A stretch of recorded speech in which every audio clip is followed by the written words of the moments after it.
A secretária de Estado dos Negócios Estrangeiros norueguesa veio a Portugal falar de igualdade de géneros no ambiente informal, afirma claramente que é a favor da implementação de cotas na política e argumenta com alguns exemplos pessoais.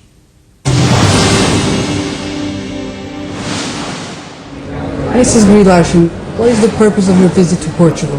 Well, there's several reasons why I'm here.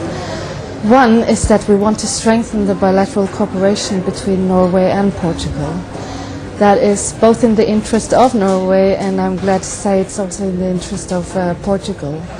But another important reason why I'm here is because we've had a seminar on gender equality.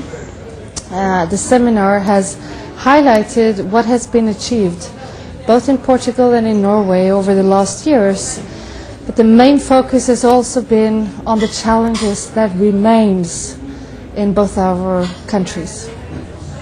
Tell me about your experience in Norway in this subject. What can we learn with Norway, for example? Well, I think that the experience we have in Norway is that we have come a long way. If you look at international statistics, Norway usually come out on the top of the international statistics. So when it comes to women participation in politics, when it comes to women participation in work life, we have come a long way. If you also look at figures, you know, there are more women than men taking higher education now in Norway. But then we also still have a lot of challenges. Women earn less than men. I think also more women than men feel it is difficult to combine a career with a personal life.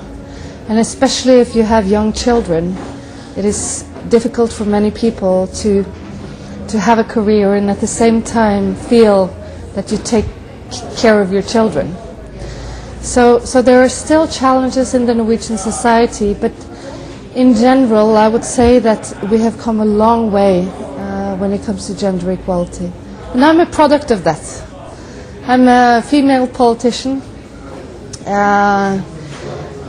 working in the Ministry of Foreign Affairs, and my generation, the generation that I represent, we are very grateful to the fight that our mothers and our grandmothers took, because they have been able to make sure that we can live in a society where we can have almost the same opportunities as men.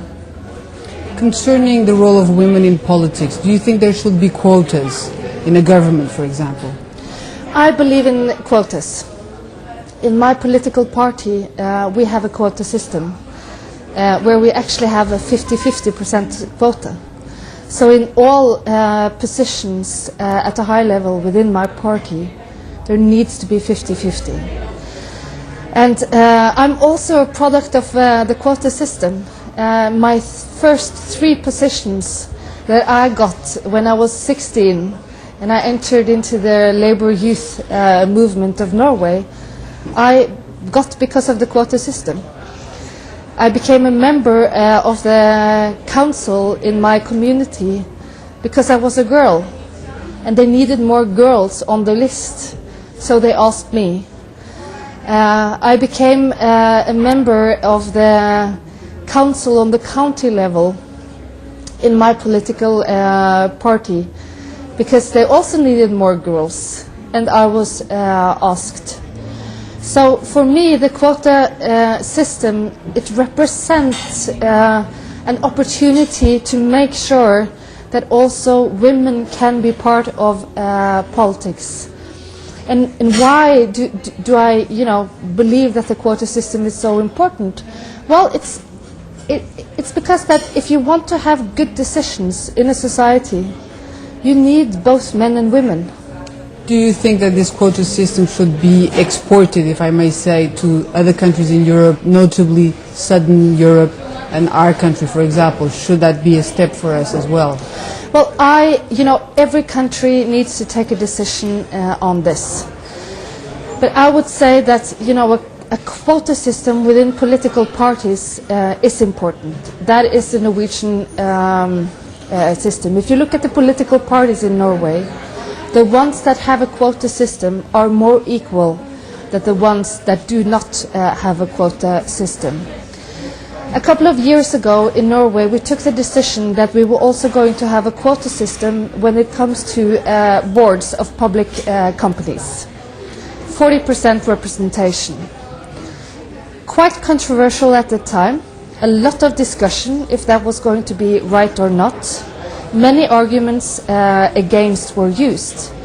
But what it has shown us is that it has also been smart economically, because the companies that now have made sure that more women are represented in the boards, they are in general doing much better economically than the companies where there are no women on the boards. And this is my argument precisely, that it is smart economics. It is smart for decision making that we both have men and women represented. But usually in most companies, at least in Southern Europe, there are very little women on the board of companies, also because women have children and they have to leave the office early and all these issues. Do you think that even so it should be adopted in our countries? But men also have children. It's not only the women who have children, it's also men. And it's also men that needs to take responsibility for the family life.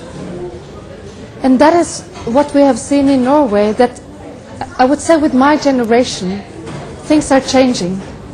My friends, my male friends, they are as responsible and they are as engaged in trying to find the right balance between work life, career and personal life as myself. 2.5 years ago I got my first child. I had the present position that I have now at that time.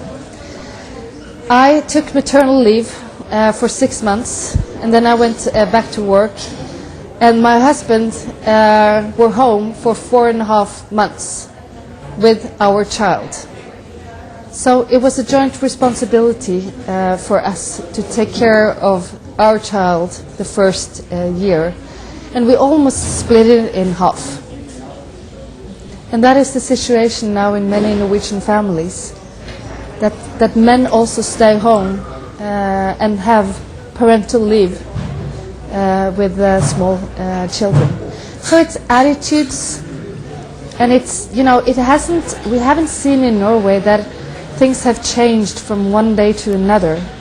It's been a step-by-step process. And when we have conquered one step, we have started to fight for another step. And by doing that, attitudes in society has also changed. Sheryl Sandberg, who is the CEO of Facebook, wrote a book called Lean In. I don't know if you've read it. No, I haven't, but I've heard about it. Okay. Yeah. She says that men, when they are very successful, they get to be more likable. Yeah. But women, when they are very successful, Yeah. it's exactly the opposite. Yeah. What do you think about this? I think she's to one extent right. This is what we have seen also in Norway, that especially among, you know, when it comes to female politicians, some of the people that have been in positions that are women, that have been strong, you know, they have been met with characteristics that are totally different from their male colleagues. But I also believe that that is changing now, that we are seeing that those kinds of attitudes are also changing in society. At least I feel that coming from Norway, that it is not so usual anymore that you as a woman will be perceived differently than a male colleague. As a Secretary of State coming from Norway, what have you learned in Portugal during your visits? With the financial crisis, with the very difficult economic situation that Portugal is in, I believe it is so important to make sure also that you tackle the crisis also from a gender equality point of view, so that what you have achieved over the last years also in Portugal doesn't now get a setback. So therefore, in all of my talks that I've had, that has been one of the elements that I've put to the discussion, that it's important to make sure that the crisis now doesn't lead to a setback. Thank you very much, Mrs. Thank Gry you. Larsen.